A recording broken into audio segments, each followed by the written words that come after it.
It's Grandmom. I miss you.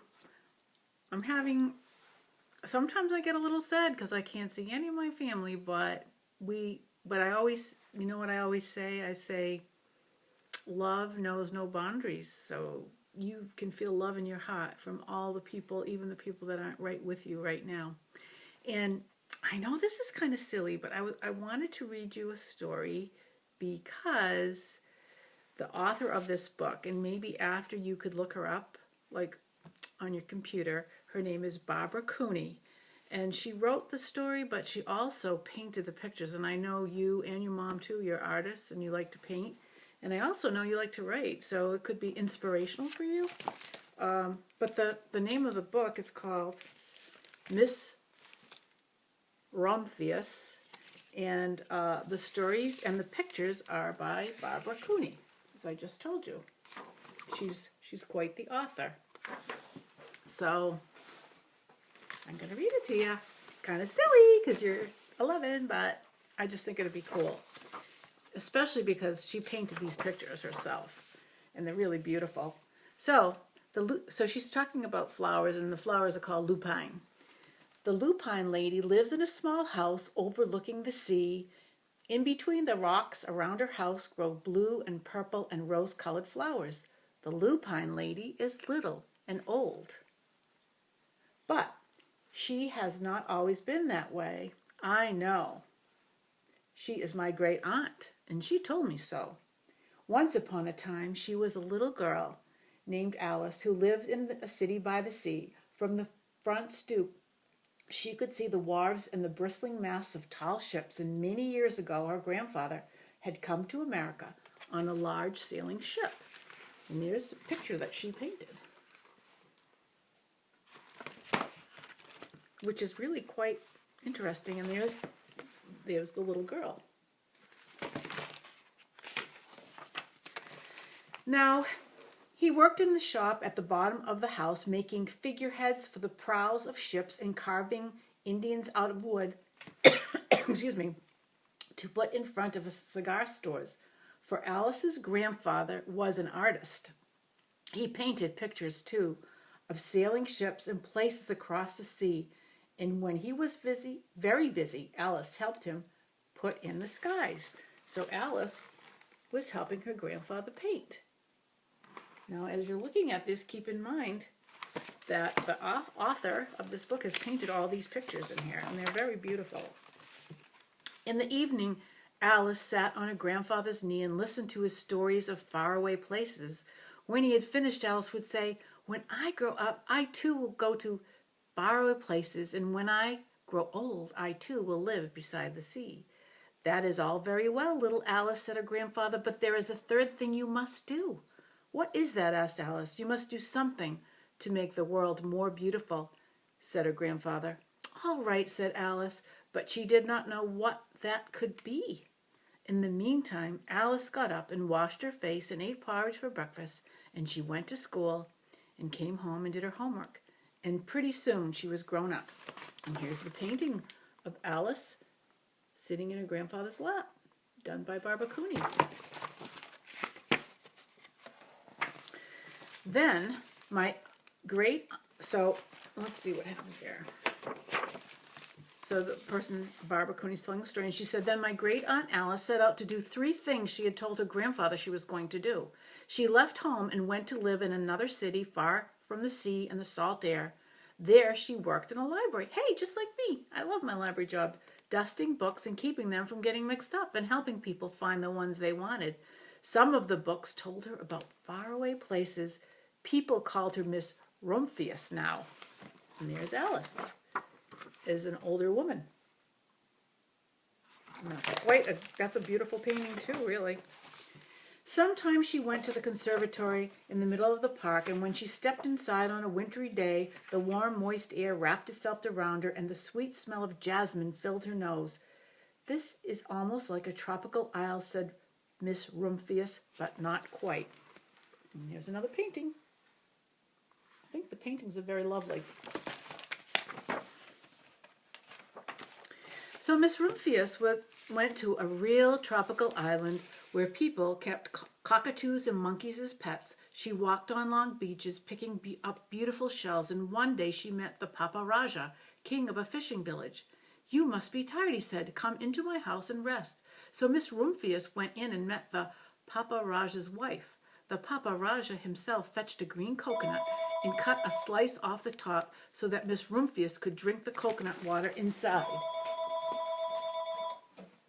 Call from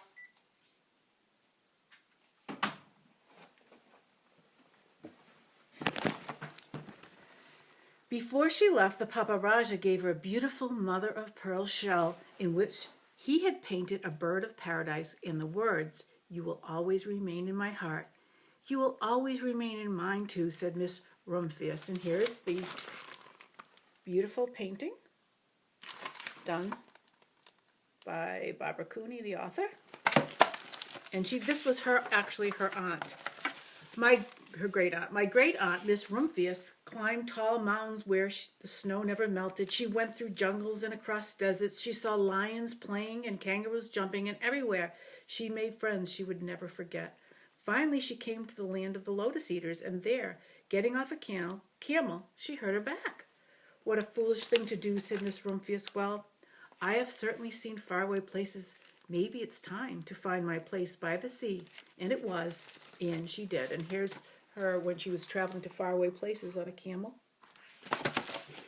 She was quite adventurous for a woman of that era. This is many, many years ago.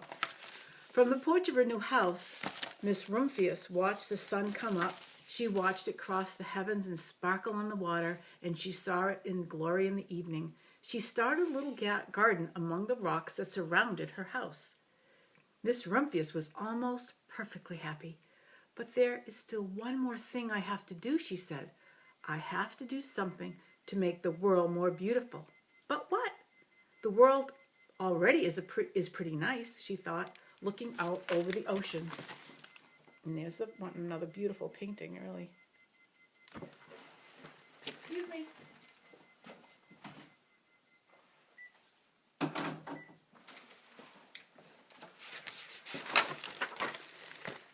Then, the next spring, Miss Rumphius was not very well. Her back was bothering her again, and she had to stay in bed most of the time. The flowers she had planted the summer before had come up and bloomed in spite of the stony ground. She could see them from her bedroom window, blue and purple and rose-colored. "Lupines," said Miss Rumphius with satisfaction. "I have always loved lupines, the best. I wish I could plant more seeds this summer so that I could have still more flowers next year." But she was not able to. And there she is, and another really lovely painting, and she was not feeling well. And there's the little house she lived in the winter.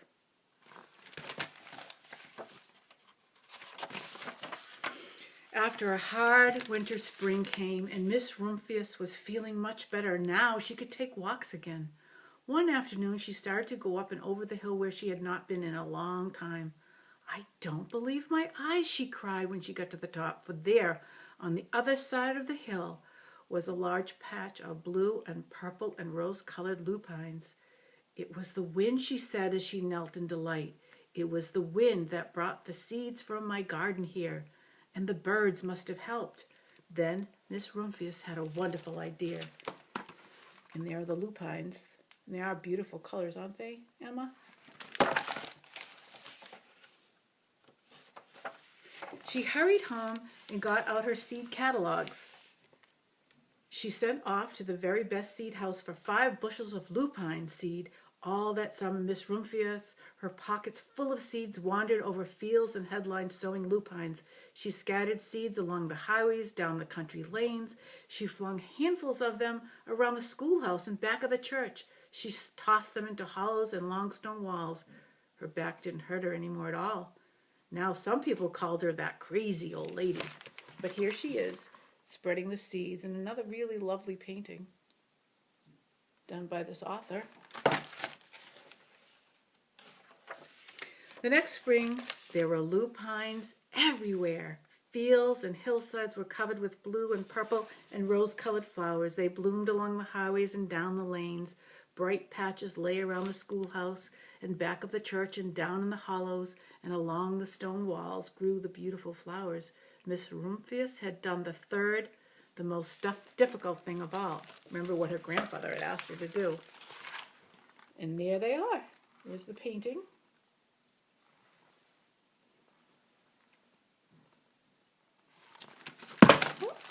Whoops, I'm not supposed to look my finger.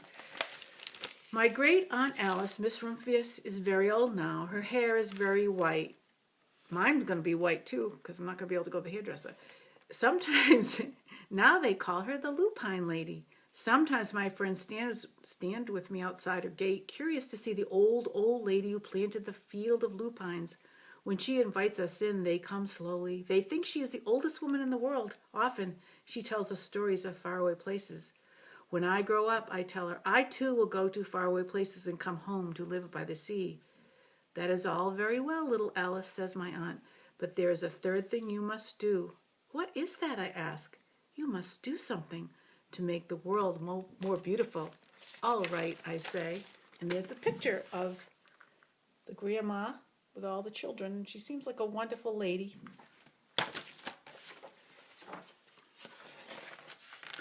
But I do not know yet what that can be. And there's another lovely painting of all the children picking the beautiful lupines. I think I'm going to get some lupine seeds and plant them around here.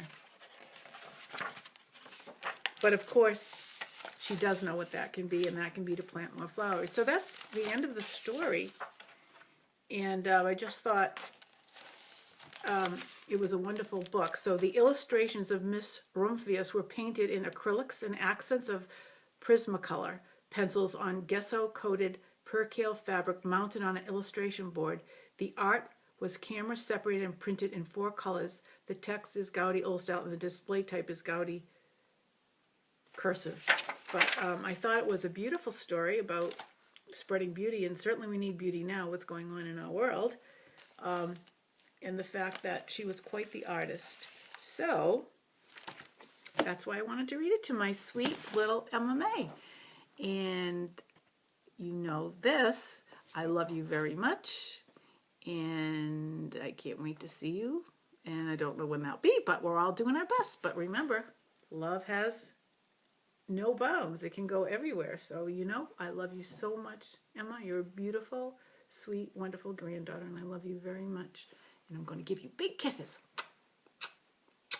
To be continued. Now, you could get a YouTube channel, and you could send me something back. That would be awesome. I love you, honey, so much.